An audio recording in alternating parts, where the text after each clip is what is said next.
Hi, welcome to Kiruthika's kitchen.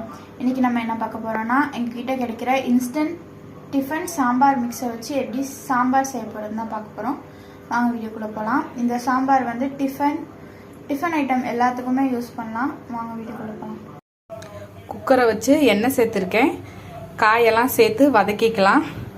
வெங்காயம், தக்காளி, beans, carrot, கத்திரிக்காய்,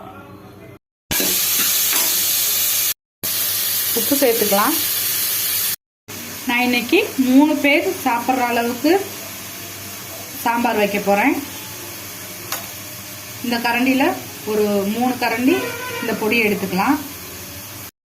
தண்ணி சேர்த்து கரைச்சிக்கலாம். நல்லா தண்ணியாட்டம் கரைச்சிக்கணும். கரைச்சாச்சு. இந்த அளவுக்கு தண்ணி கலந்துக்குங்க. காயோட சேர்த்துக்கலாம். கலந்துக்கலாம். காயெல்லாம் வேவறதுக்கு ஒரு விசில் விட்டுக்கலாம். சாம்பார் ரெடி ஆயிடுச்சு.